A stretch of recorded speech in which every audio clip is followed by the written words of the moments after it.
Hello everyone, bio शिक्षा with अखिल में आपका एक बार फिर से स्वागत है। आज हम मिनरल न्यूट्रिशन इन प्लांट्स का सेकंड पार्ट लेकर आ रहे हैं, तो आइए इसे स्टार्ट करते हैं। इससे पहले के वीडियो में हम 17 आवश्यक पोषक तत्वों के नाम तथा उनका वर्गीकरण पढ़ चुके हैं।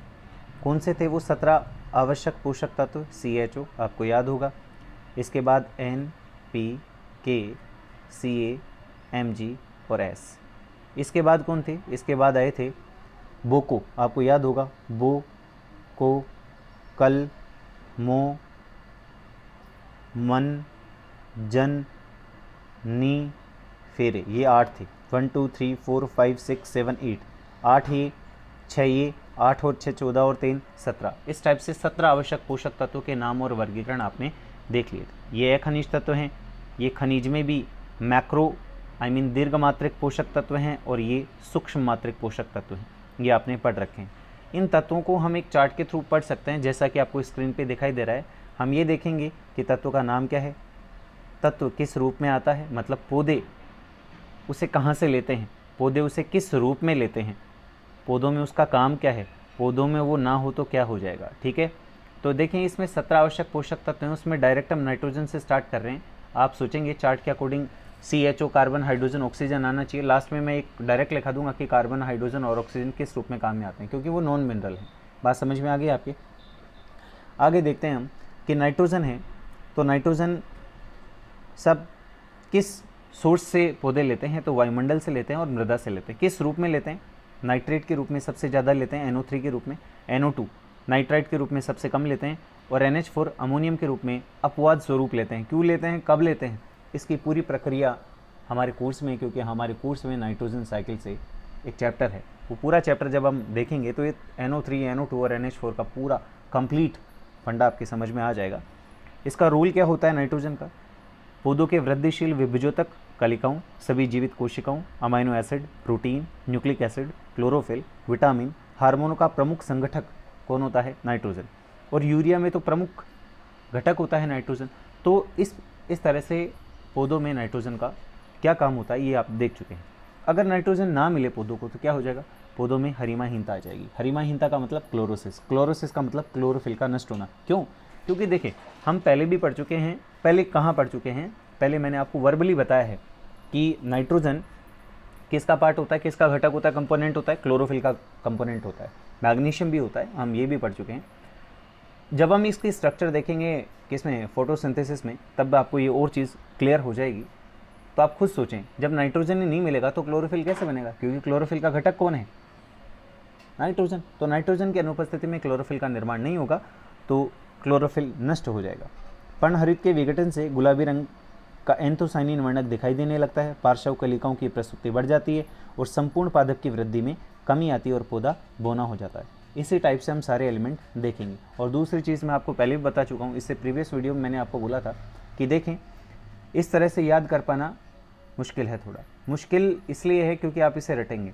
और मेरा मानना ये है, जब आप पूरी बायोलॉजी को पढ़ते हैं, जब हम प्लांट फिजियोलॉजी को पढ़ेंगे तो काफ़ी एलिमेंट आ जाएंगे। जैसे आप कहेंगे कहाँ आ जाएंगे, देखें आपको मैं अभी जो पढ़ चुके हैं उनके बारे में याद दिलाता हूँ। जैसे आपने सक्रिय पोटेशियम आयन थ्योरी पढ़ी है, उसमें किसका रोल देखा था? आपने देखा था कि लेविट ने बोला था, इमामुरो ने दिया था, लेकिन लेविट ने एक्सप्लेन किया था, क्या बोला था कि पोटेशियम मैलिट बनता है। पोटेशियम मैलिट कैसे बनता है? आपको याद होगा कि मैलिक एसिड सन की प्रेजेंस में मैलिट और हाइड्रोजन में टूटता है, हाइड्रोजन सब्सिडरी कोशिकाओं में चले जाते हैं और सब्सिडरी कोशिकाओं में उपस्थित धनायन पोटेशियम गार्ड सेल में आ जाता है और मैलेट के साथ मिलकर पोटेशियम मैलेट बनाता है। एंडोऑस्मोसिस ओपे बढ़ता है, वो आपको पता है, फाइनली स्ट्रोमेटा ओपन हो जाते हैं।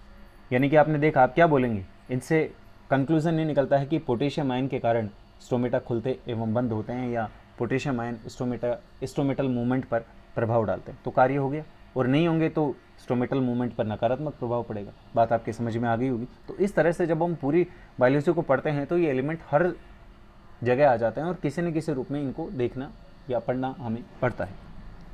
दूसरी बात करते हैं हम फॉस्फोरस। फॉस्फोरस किस रूप में लेते हैं? H2PO4 या HPO4 के रूप में लेते हैं।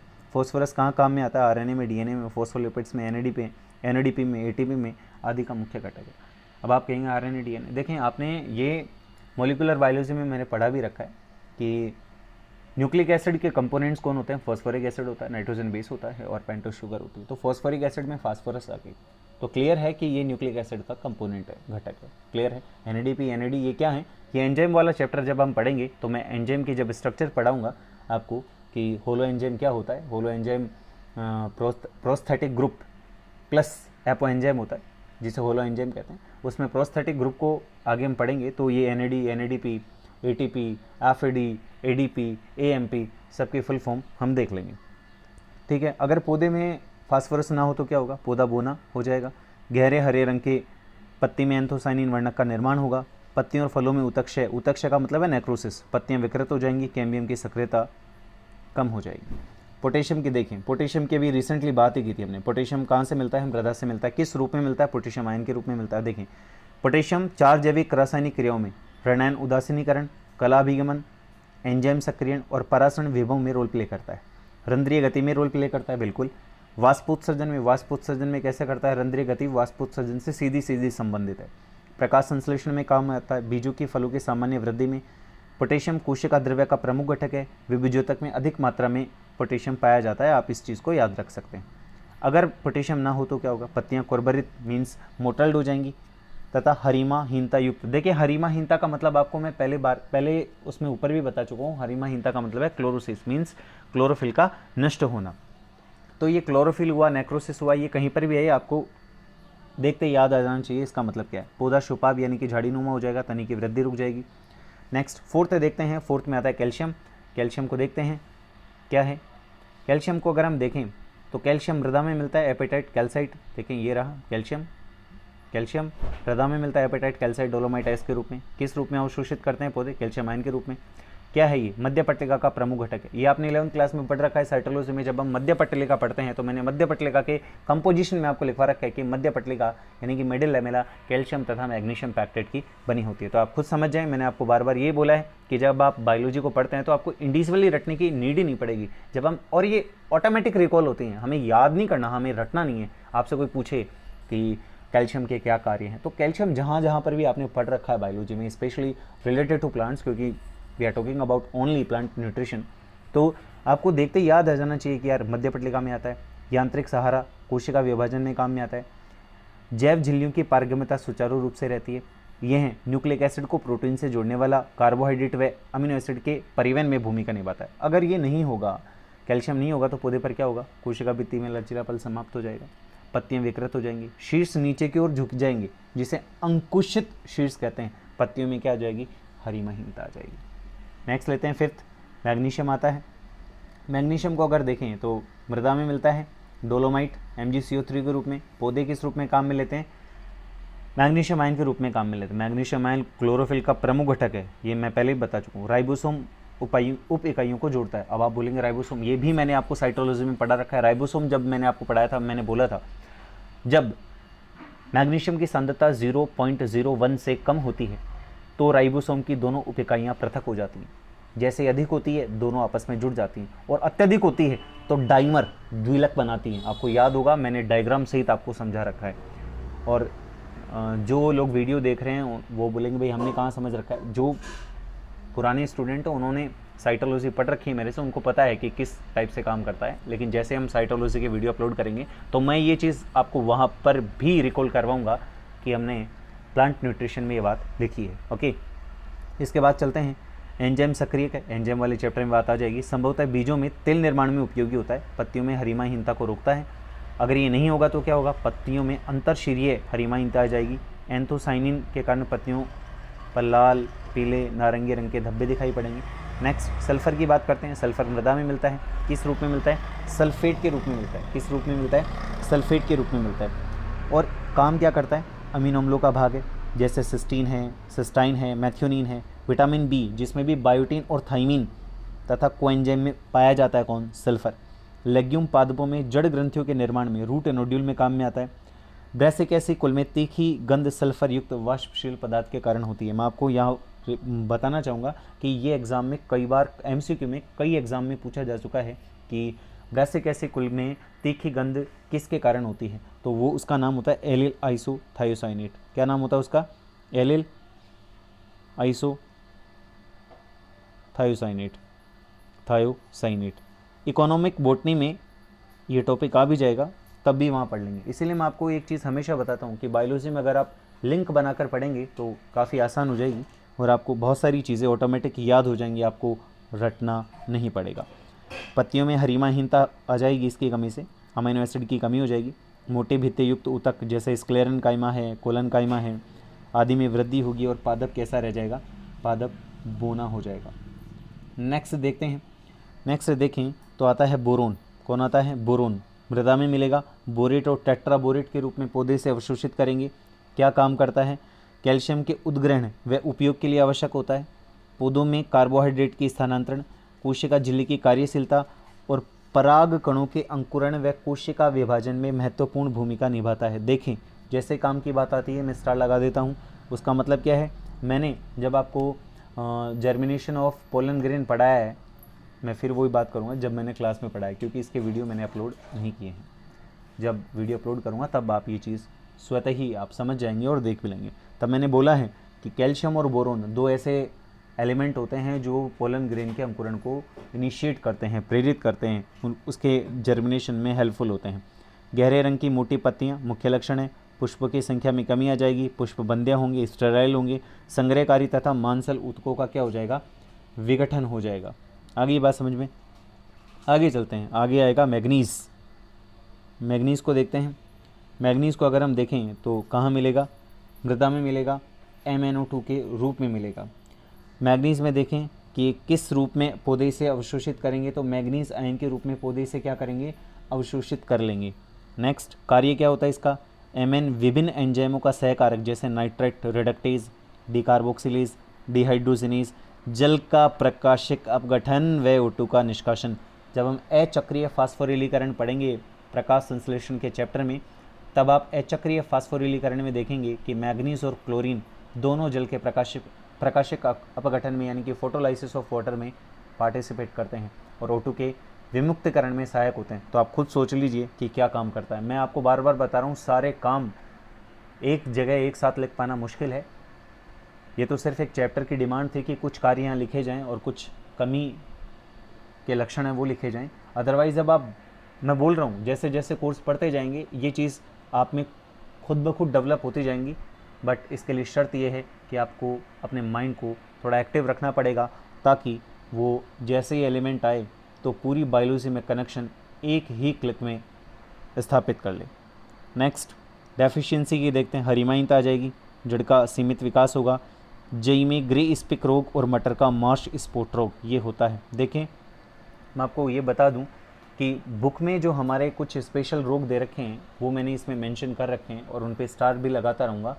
और एग्ज़ाम में ये क्वेश्चन 1 मार्क में निश्चित तौर पे पूछा जाता है कि फला फला रोग किसकी कमी के कारण होता है। ये आप अच्छी तरह गांठ बांध लें, क्योंकि जैसे डाइबैक रोग एक बार पूछा जा चुका है कि डाइबैक रोग किस पोषक तत्व की कमी के कारण होता है। अभी आया नहीं, कॉपर के कारण होता है, अभी आ जाएगा, ठीक है। तो आप इसके लिए अब तैयार रहें। ग्रे स्पिक रोग और मटर का मार्श स्पॉट रोग दोनों ही इंपॉर्टेंट है और दोनों पूछे जा सकते हैं। आयरन की बात करते हैं। आयरन को देखें, मृदा में मिलेगी, किस रूप में, फेरस और फेरिक। किस तरह से, क्लोरोफिल संश्लेषण में काम में आता है, कोशिका विभाजन में काम में आता है, श्वसन में काम में आता है। इलेक्ट्रॉन परिवहन तंत्र आप देखेंगे, जब ETS पढ़ेंगे तब आप उसमें खुद देखेंगे फेरस और फेरिक का क्या रोल है। पत्तियों में Fe आयरन, स्थायी प्रोटीन फाइटोफेरिटीन व केंद्रक की क्रोमेटिन जालक में उपस्थित होता है। साइटोक्रोम संरचना में आता है। क्रेब्स चक्र में एक एक्कोनिटेज और कैटलेज और पेरोक्सिडेज एंजाइम होते हैं, उनके सक्रिय के रूप में भी कौन काम में आता है, आयरन। नेक्स्ट देखते हैं इसके कमी से लक्षण क्या हैं। कमी से लक्षणों को अगर हम देखें, एक मिनट, कमी से लक्षणों को अगर हम देखें तो आपको दिख रहा होगा कि इसकी कमी से तरुण पर्णों में व्यापक हरिमाहीनता आती है। फोटोसिंथेसिस, श्वसन, प्रोटीन संश्लेषण अनियमित हो जाता है, कोशिका विभाजन अवरुद्ध हो जाता है, पौधे की वृद्धि मंद हो जाती है। नेक्स्ट देखते हैं हम जिंक। जिंक को अगर हम देखते हैं सॉइल में मिलता है, Zn+2 के रूप में पौधे से अवशोषित करते हैं। कार्बोक्सिलेज एंजाइम का प्रमुख घटक है। फास्फोरस के अवशोषण का नियंत्रण करता है। ऑक्सिन IA हार्मोन के संश्लेषण में भूमिका निभाता है। जब आप पादप वृद्धि हार्मोन पढ़ेंगे तब आप खुद देख लेंगे कि ऑक्सीन के संश्लेषण में जिंक की महती भूमिका होती है। तो आप खुद कनेक्शन स्थापित आपको करने पड़ेंगे। देखिए मैं बार बार बोल रहा हूँ क्योंकि कुछ इस 17 एलिमेंट्स में कुछ ऐसी मोटी मोटी बातें हैं जो आपको ऐसे ऑटोमेटिक क्लिक होंगी जब आप पूरा कोर्स पढ़ लेंगे। और 11th के कोर्स को देखकर भी आपको कुछ चीज़ें याद होनी चाहिए, फिर भी मैं रिकॉल करवाता रहूँगा जैसे कि मैं करवा चुका हूँ अभी। नेक्स्ट देखते हैं इसकी कमी से क्या होता है। पत्तियों में श्वेत ऊतकक्षयी क्षेत्र धब्बे के रूप में आते हैं, पौधा बोना हो जाता है, पत्तियां छोटी होती हैं, फ्लोएम में कुर्चना हो जाता है, लघुपर्ण का मतलब है लिटिल लीफ रोग हो जाता है। नेक्स्ट कॉपर को देखते हैं। कॉपर कहाँ मिलता है? सॉइल में मिलता है। किस रूप में मिलता है? कॉपर आयन के रूप में मिलता है। ये भी क्यूप्रस और क्यूप्रिक के रूप में मिलता है, मैं आपको बता दूं, इस चीज़ को भी आप ध्यान रखें।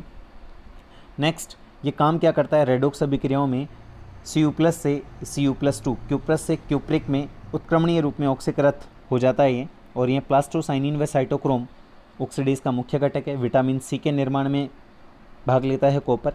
अगर ये नहीं हो तो क्या हो जाएगा? पत्तियाँ मुड़ जाएंगी, उनका टिप, उनका टॉप, उनका एपिकल सफ़ेद हो जाएगा।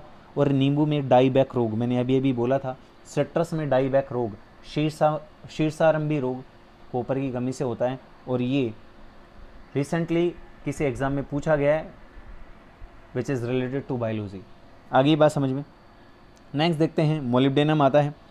मोलिब्डेनम को देखें तो मोलिब्डेनम कहाँ मिलता है? सॉइल में मिलता है, MnO2 के मोलिब्डेट आयन के रूप में मिलता है। और काम क्या है इसका? नाइट्रोजनेज व नाइट्रेट रिडक्टेज का मुख्य घटक है। देखें मैं फिर बोलूँगा आपको कि जैसे नाइट्रोजन साइकिल पढ़ेंगे उसमें मोलिब्डेनम का रोल आएगा और आपको वहाँ पर रिकॉल हो जाना चाहिए। और मैं फिर आपको एक चीज़ याद दिला दूँ, अगर आप इस चैप्टर को यहाँ पर ध्यान से पढ़ेंगे तो नेक्स्ट चैप्टर जैसे जैसे हम पढ़ते जाएंगे मैं आपको बार बार ये याद दिलाता रहूँगा कि ये एलिमेंट हमने वहाँ पढ़ा था और ये कार्य भी हमने वहाँ पढ़ा था। ठीक है। कमी से होने वाले कार्य, पत्तियों में हरिमाइंत आ जाएगी, पुष्पन कम होगा, पौधों में नीचे की पत्तियों कुरबरित हो जाएंगी। फूल गोभी का वीप टेल रोग बहुत इंपॉर्टेंट है। कैबेज का वीप टेल रोग किसके कारण होता है? मोलिब्डेनम की कमी से। नेक्स्ट आता है, आगे देखें, हाँ नींबू में भी मिलता है लेकिन वो कोई खास इतना इंपॉर्टेंट नहीं है। जैसे कि इंटरवेनल क्लोरोसिस मिलता है, अंतरशिरीय हरिमाहीनता जिसे बोलते हैं, लेकिन कोई खास इंपॉर्टेंट नहीं है। जो इंपॉर्टेंट है उनकी तरफ हमें फोकस करना है, जो कॉमन कैरेक्टर्स हैं उन पे इतना फोकस हमें नहीं करना है। नेक्स्ट देखें, क्लोरीन है, सॉइल में मिलता है। किस रूप में मिलता है क्लोरीन? क्लोराइड आयन के रूप में मिलता है, मतलब पौधे उसे अवशोषित करते हैं। कार्बोहाइड्रेट उपापचय में, विद्युत आवेशों के संतुलन में काम, ये बहुत इंपॉर्टेंट है। Mn के साथ जल के प्रकाशित अपघटन में, जब मैंने मैग्नीज पढ़ाया है तब भी मैंने आपको ये चीज़ वहीं पर बोल दी थी, आप वीडियो में वापस जाके सुन सकते हैं कि मैंने वहाँ पे क्लोरीन भी बोला है। ठीक है। पत्तियाँ चितकबरी हो जाएंगी, हरिमाइनता आ जाएगी, ऊतकक्षय हो जाएगा, फल निर्माण कम होगा, आयनों का संतुलन बिगड़ जाएगा। ये सबसे इंपॉर्टेंट चीज़ है, आयनों का संतुलन बिगड़ जाएगा। पादपों द्वारा O2 मुक्त करने में कमी आ जाएगी। ये Mn और Cl दोनों के लिए इंपॉर्टेंट है। निकल की बात करते हैं। नेक्स्ट निकल को देखें तो निकल क्या है? निकल अंतिम 17 तत्व। आप बोलेंगे तो 14 ही है, मैंने बोला ना CHO को हम अलग से निकाल के पढ़ रहे हैं, तो 14 और 3 17, तो 17वां तत्व ही है निकल।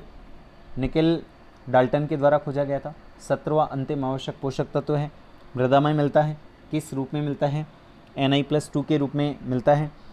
क्या काम करता है? यूरिएज एंजाइम का प्रमुख घटक है। क्या है? यूरिएज एंजाइम का प्रमुख घटक है। और ये एंजाइम क्या करता है? यूरिया को तोड़ने के लिए चाहिए। किसके लिए चाहिए? यूरिया को तोड़ने के लिए, क्योंकि यूरिया को तोड़ने से क्या मिलेगी? नाइट्रोजन मिलेगी।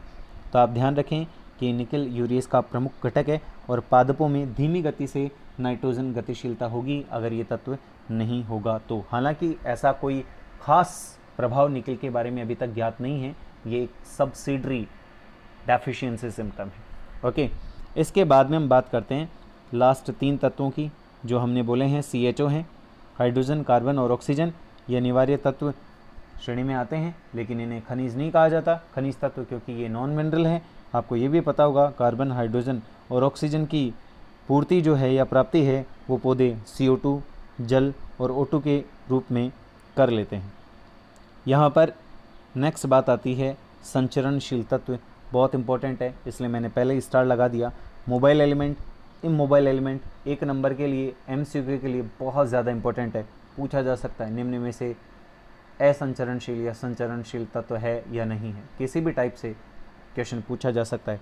संचरणशील किसे कहेंगे, नाम से ही पता चल रहा है, जिनमें मोबाइल कैपेसिटी हो, मतलब जो एक स्थान से दूसरे स्थान पर जा सके। इन तत्वों की न्यूनता के लक्षण पहले पुरानी पत्तियों में आते हैं। कहाँ आते हैं? पहले पुरानी पत्तियों में आते हैं। इन्हें क्या बोलते हैं? संचरणशील। और ये कौन कौन से हैं आपको दिखाई दे रहा होगा, NPK, Mg, Zn और मोलिब्डेनम। असंचरणशील, अगर इनके पुरानी पत्तियों में आते हैं, संचरण के किस में आते हैं? पुरानी के, तो इनके आएंगे तरुण यानी कि नई पत्तियों में। और ये कौन कौन से हैं दिखाई दे रहा है आपको? कॉपर है, सल्फर है, आयरन है और मैग्नीज है। ठीक है। नेक्स्ट आता है अग्रस्त कलिकाओं में न्यूनता लक्षण प्रकट होना किसके कारण होगी? कैल्शियम के कारण और बोरोन के कारण अग्रस्त कलिकाओं में न्यूनता के लक्षण प्रकट होंगे। लास्ट एंड इसके बाद फाइनल टॉपिक जो हमारा आता है इस चैप्टर का, वो आता है mechanism of absorption of mineral salts, यानी कि खनिज लवणों के अवशोषण की क्रियाविधि किस प्रकार से होती है वो देखते हैं। देखें, मैंने जब आपको मूल रोम की संरचना पढ़ाई थी तब मैंने भले ही नोट्स में आपको PDF में बताया हो या नहीं बताया हो, लेकिन मैंने जब इलोंगेशन क्षेत्र की बात की थी तो मैंने वहाँ पर आपको बताया भी था कि ये क्या काम करता है। क्यों इसलिए बताया था क्योंकि वहाँ पर जो हमारा मेन रोल था वो रूट एयर की तरफ था, और हम रूट एयर के लिए बोल रहे थे कि रूट एयर मुख्य जल अवशोषक भाग होता है, उसे जल अवशोषण क्षेत्र भी कहते हैं। लेकिन अगर हम यहाँ देखते हैं तो हमें मूल अवशोषण क्षेत्र के अलावा किसी और की तरफ भी ध्यान देना है, और वो है दीर्घीकरण क्षेत्र। क्यों?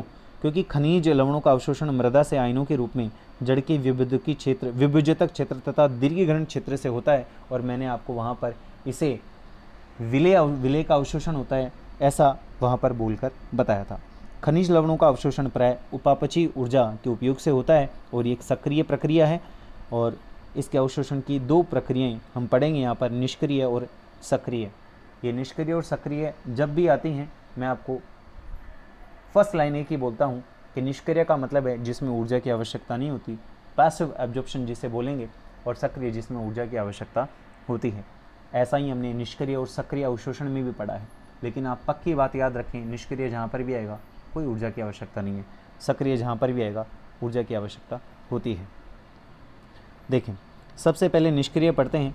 निष्क्रिय अवशोषण या निष्क्रिय खनिज अवशोषण को हम पढ़ें तो हमने पढ़ा कि इसमें विद्युत रासायनिक प्रवणता के अनुसार, अब आप इसको भी समझ लें कि ये विद्युत रासायनिक प्रवणता का मतलब होता है कि जब कोई भी पदार्थ या खनिज तत्व अपनी अधिक सांद्रता से कम सांद्रता की तरफ प्रवाहित होते हैं या मूव करते हैं तो उसका मतलब होता है विद्युत रासायनिक प्रवणता। यानी कि मैं इसे कंसंट्रेशन ग्रेडियंट भी बोल सकता हूँ, सांद्रता प्रवणता के अनुसार। एक बात एक ही है।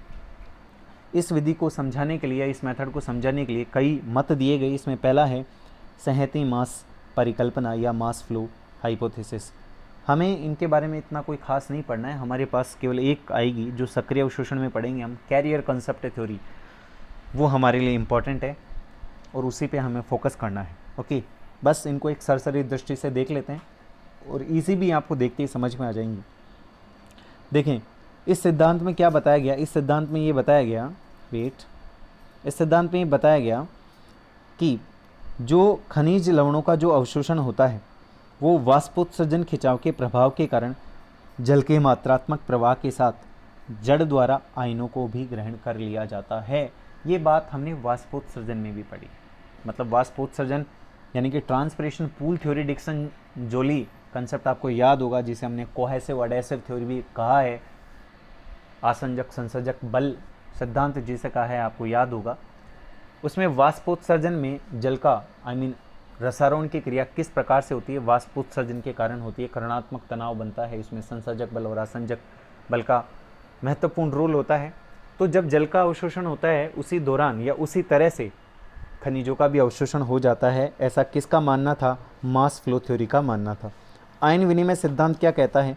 देखिए, नाम से ही पता चल जाएगा। मैं आपको बार बार ये कह रहा हूँ, आपको 2 बार पढ़ना पड़ेगा। आप रट्टा मारेंगे कोई मतलब नहीं है, लेकिन आप पढ़ेंगे तो आपको टॉपिक से याद आ जाएगा ये क्या कहना चाहता है। आयन विनिमय सिद्धांत, आयन एक्सचेंज थ्योरी। आयन मतलब आयन, एक्सचेंज का मतलब विनिमय, मतलब एक दूसरे को लेना देना, थ्योरी मतलब सिद्धांत।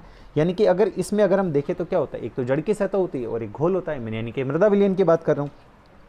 उसमें निश्चित संख्या में धनायनों का और ऋणायनों का विनिमय होता है, मतलब एक दूसरे को वो लेते देते हैं, धनायन और ऋणायन। यहाँ पर सबसे इंपॉर्टेंट बात ये कि जब भी विनिमय होगा तो समान आयनों के मतलब मध्य होगा, मतलब धनायन धनायन के साथ करेगा, ऋणायन ऋणायन के साथ करेगा। फॉर एग्जाम्पल अगर पोटेशियम और ये हाइड्रोजन ये एक दूसरे के साथ क्या करेंगे,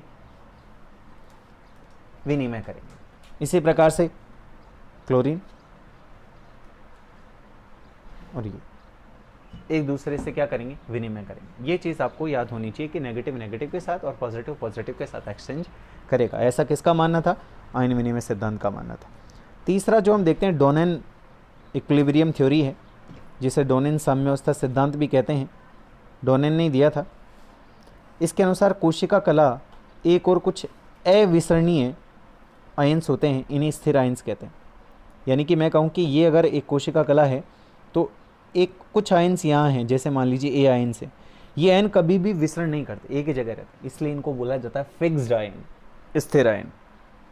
ठीक है, तो इन्हें स्थिर आयन्स कहते हैं। कोशिका कला इन आयनों के लिए अपारगम्य होती है। इन स्थिर आयनों के संतुलन के लिए विपरीत आवेश के आयन की आवश्यकता होती है, अतः इनका अवशोषण हो जाता है। बात आपकी समझ में आ गई होगी, आप खुद इस तरह से समझें। ये यहाँ पर मान लीजिए जस्ट सपोज यहाँ पे कोई ए नाम का धन आयन है, ठीक है, ये अविसरणीय आयन है, मतलब ये कभी भी मूव नहीं करेंगे।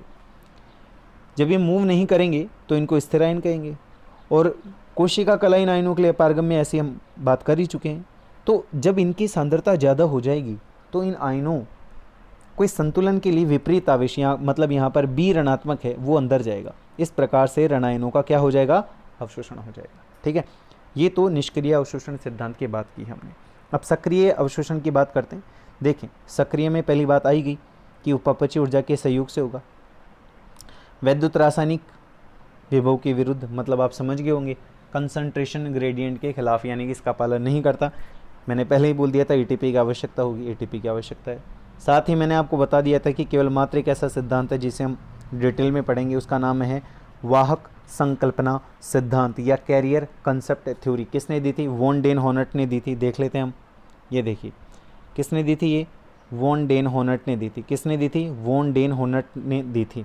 क्या बोलते हैं ये बोलते हैं किसी कोशिका या ऊतक का वह भाग जिससे आयनों का अवशोषण उपापचयी ऊर्जा के प्रयोग से होता है। आयनों का अवशोषण किसके कारण होता है, मेटाबॉलिक एनर्जी के कारण होता है। नेक्स्ट, इस भाग में अवशोषित आयन विनिमय नहीं होते, जबकि बाह्य द्विक स्थान में अवशोषित आयन स्वतंत्रता पूर्वक विसरित या विसरण करते हैं। बाह्य एवं आंतरिक द्विक स्थान के बीच क्षेत्र आयनों के लिए पारगम्य नहीं होता वो क्षेत्र। इस अपारगम्य अवरोधक क्षेत्र को पार करने के लिए आयन वाहकों की आवश्यकता होती है या उनकी सहायता से बाह्य आयन द्विक स्थान से संयोजित हो जाते हैं और इन्हें आंतरिक द्विक स्थान में विमुक्त कर देते हैं। आपको कुछ भी समझ में नहीं आया हो तो मैं आपको एक डायग्राम के थ्रू से समझा देता हूँ। बहुत आसान तरीका है और इसको अगर आपको लिखना हो तो आप लिख भी सकते हैं। यहाँ पर देखिए क्या है, आराम से देखना, ये ऊपर बाद में देखेंगे, आप इस डायग्राम को देखें पहले।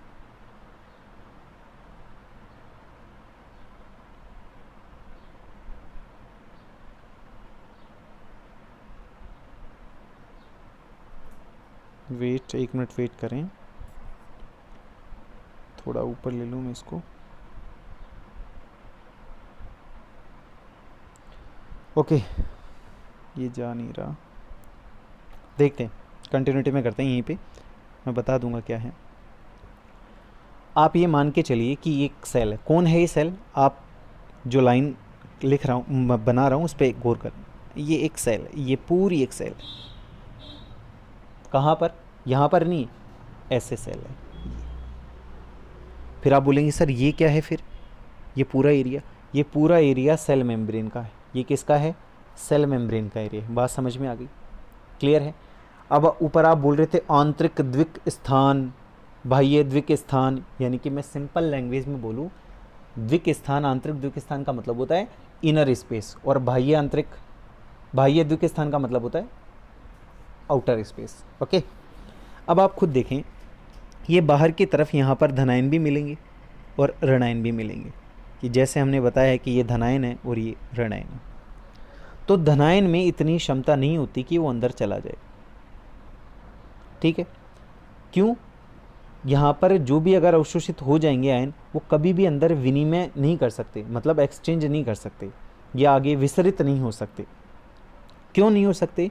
क्योंकि आंतरिक द्विस्थान के बीच यानी कि इनर स्पेस के बीच का क्षेत्र आयनों के लिए पारगम्य नहीं होता, यहाँ से वो क्रॉस करके नहीं जा सकते।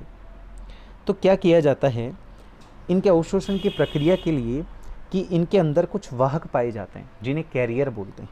ये कैरियर क्या होते हैं? फर्स्ट ऑफ ऑल ये जो आपको दिख रहा है एक्स डैश, क्या दिख रहा है? X dash. डैश का मतलब ये है कि ये पूर्वगामी है या मैं बोलूँ निष्क्रिय वाहक है। जैसे ही कोई आयन की आवश्यकता होती है और आयन यहाँ पर आता है तो ये जो निष्क्रिय वाहक है या पूर्वगामी वाहक है वो सक्रिय हो जाता है और ये एक्स डैश एक्स के रूप में निरूपित किया जाता है। ये एक्स इस धनायन के साथ ऐड हो जाता है और आपके पास जो बनता है वो क्या बनेगा?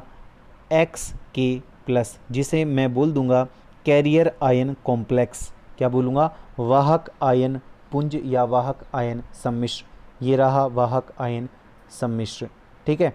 अब ये क्या है? ये मेम्ब्रेन को क्रॉस करेंगे। क्या करेंगे? मेम्ब्रेन को क्रॉस करेंगे। मेम्ब्रेन को क्रॉस करेंगे तो ये इस तरह से आगे बढ़ेगा और यहाँ पर ये आ गया। ये कौन है? ये अभी भी कैरियर आयन कॉम्प्लेक्स है और ये कैरियर आयन कॉम्प्लेक्स यहाँ पर आयन को तो रिलीज़ कर देगा, ये तो चला जाएगा अंदर यानी कि सेल के अंदर चला जाएगा और ख़ुद आकर वापस बैठ जाएगा और इंतज़ार करेगा नेक्स्ट एलिमेंट एब्जॉर्प्शन का या मिनरल एब्जॉर्प्शन का। इसी प्रकार से नीचे जो आपको दिखाया गया है वो एक ऋणायन का अवशोषण दिखाया गया है। वाई डैश से निष्क्रिय या पूर्वगामी वाहक को दिखाया गया है। जैसे ही कोई ऋणायन आता है ये सक्रिय हो जाता है, इसके साथ जुड़ जाता है और कैरियर आयन कॉम्प्लेक्स YCl बना देता है और फिर ये अंदर की तरफ मूव करता है और ये कैरियर आयन कॉम्प्लेक्स ऋणायन को तो मुक्त कर देता है और दोबारा पूर्वगामी वाहक में बदल जाता है। ये कैरियर आयन कंसेप्ट आपको समझ में आ गया होगा। यहाँ पर इनके जितने भी वर्ड हैं वो मैंने लिख रखे हैं। जैसे ये दोनों आयन हैं, ये दोनों कैरियर हैं क्योंकि डैश नहीं लगा रखा। जैसे ही ये दोनों एक साथ लिखे जाएंगे कैरियर आयन कॉम्प्लेक्स हो जाएगा। एक्स डैश वाई डैश पूर्वगामी वाहक हैं। चित्र आपको ये चित्र है पूरा, इसी की बात कर रहे थे हम। ये बीच में एक कोशिका झिल्ली है, ये कोशिका झिल्ली के अंदर का मतलब सेल के अंदर का है और ये बाहर का मामला है। बाहर से किस प्रकार ऋणायन और धनायन इस कोशिका झिल्ली को प्रवेश करके अंदर जाते हैं या इन आयनों को किस प्रकार से वाहक अपने साथ संयोजित करके ये अपारगम्य मार्ग को पारगमित करवा देते हैं, परिणाम स्वरूप आयन अंदर कोशिका में पहुंच जाते हैं। ठीक है, नेक्स्ट देखते हैं जो आता है आयन पंप सिद्धांत या साइटोक्रोम पंप सिद्धांत। मैंने आपको पहले बोला था बाकी के जो सिद्धांत हैं वो सिर्फ आपको वर्बली याद होने चाहिए, किसने दिए याद होने चाहिए और उनका नाम याद होना चाहिए और हमारे लिए कोई खास इंपॉर्टेंट नहीं है। जो इम्पोर्टेंट है वो मैंने आपको बता दिया।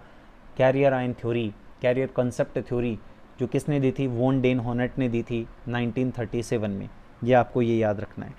साइटोक्रोम पंप सिद्धांत लुंडेगार्थ और बर्स-स्टोम ने दिया था।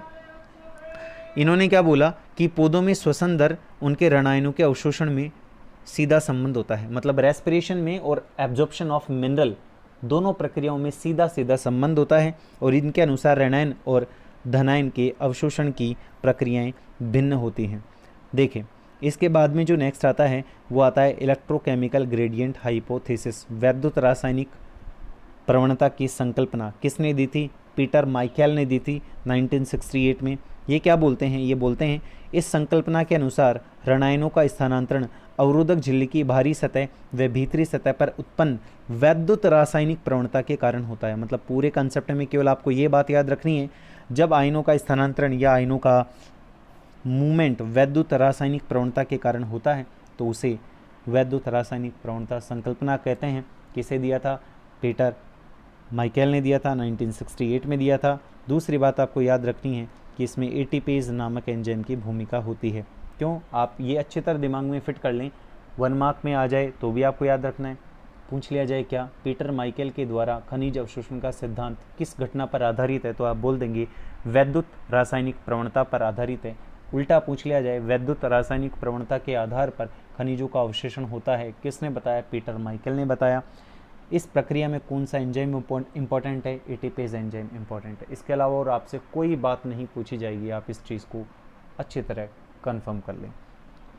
आई होप आपके ये खनिज पोषण या खनिज पादपों में खनिज पोषण का चैप्टर अच्छी तरह समझ में आ गया होगा। अगर किसी के समझ में नहीं आया तो आप मुझे इन्फॉर्म कर सकते हैं, कांटेक्ट कर सकते हैं, कमेंट कर सकते हैं, मैसेज कर सकते हैं। दूसरी चीज़ मैं आपको यहाँ पर इन्फॉर्म करना चाहूँगा कि आप अपनी स्टडी को रेगुलर रखें और जो भी नोट्स आपको प्रोवाइड करवाए जा रहे हैं प्लीज़ आप उन्हें कॉपी करें, और जो वीडियो अपलोड किए जा रहे हैं आप उन्हें एक से 2 बार नहीं 3 से 4 बार देखें। और फिर भी समझ में ना आए तो आपको कांटेक्ट कहाँ करना है अच्छी तरह पता है। मैं आपको ये भी कहना चाहूँगा कि लॉकडाउन का मतलब छुट्टी नहीं है। आप ऐसा ना करें कि छुट्टियां हैं आराम से बैठे रहें घर पे। आपको पता है कि टीचर्स की टीम आपके लिए डेली मटेरियल तैयार कर रही है, अपने स्तर पर बेहतर काम किया जा रहा है, आपको स्टडी मटेरियल प्रोवाइड करवाया जा रहा है। वो इसलिए प्रोवाइड करवाया जा रहा है कि आपकी स्टडीज़ में कोई बाधा ना पहुँचे। अगर आप छुट्टी करेंगे, घर पे रहेंगे, पढ़ेंगे नहीं, अन्य किसी काम में व्यस्त रहेंगे तो अल्टीमेट लॉस आपका ही होना है। ये आप अच्छी तरह दिमाग में फिट कर लें। तो मेरा आपसे अनुरोध है, रिक्वेस्ट है कि आप प्रॉपर्ली एक शेड्यूल बनाएं और इस काम को जो आपको प्रोवाइड करवाए जा रहे हैं नोट्स, उनको कॉपी करते रहें और शानदार एक नोट्स की कॉपी तैयार हो जाए। मतलब जब हम स्कूल में मिलें तो हमारे पास एक अच्छा खासा कोर्स कंप्लीट हो चुका हो। हम दोबारा से इसे करेंगे, लेकिन कम से कम इस टाइम का सदुपयोग करें हम, ताकि हमें रिवीजन करने में या जब हम इन चैप्टर को दोबारा पढ़ें तो काफ़ी हेल्प मिले, यानी कि हम कम टाइम में ज़्यादा काम कर पाएँ। ठीक है, तो मैं दोबारा आपसे आशा करता हूँ कि आप मेरे द्वारा दिए गए निर्देशों का पालन करेंगे। और दूसरी चीज़ मैं आपको ये भी कहना चाहूँगा कि मैं कई बार आपको सूचित कर चुका हूँ कि आप कितने लोग हैं, कितने लोग कॉपी कर रहे हैं, या आप मुझे या मेरे व्हाट्सएप नंबर पर मैसेज करें, टेक्स्ट मैसेज करें कि सर हम इतना कॉपी कर रहे हैं। क्योंकि ग्रुप के अंदर इंडिविजुअली किसी बच्चे को पहचान पाना मुश्किल है, फिर भी मैं शीघ्र आप लोगों से कांटेक्ट करने की कोशिश करूंगा कि कितने लोग इसको कॉपी कर रहे हैं और कितने लोग कॉपी नहीं कर रहे हैं। तो इसी के साथ इस चैप्टर को विराम देते हैं और चैप्टर फिनिश भी हो गया है। नेक्स्ट वीडियो में हम एंजाइम चैप्टर स्टार्ट करेंगे, उसकी PDF आपको अवेलेबल हैं, और जैसे ही एंजाइम चैप्टर की वीडियो फिनिश हो जाएंगे हम फोटोसिंथेसिस चैप्टर स्टार्ट करेंगे। ठीक है, okay, thank you very much. जय हिंद, जय भारत। अगर आपको वीडियो पसंद आया है तो चैनल को सब्सक्राइब कीजिए, और सब्सक्राइब करने के लिए वीडियो के नीचे सब्सक्राइब बटन पर क्लिक कीजिए, जिससे कि आपको वीडियो सबसे पहले मिल सके, और साथ ही लाइक के बटन को दबाकर वीडियो को लाइक भी कीजिए।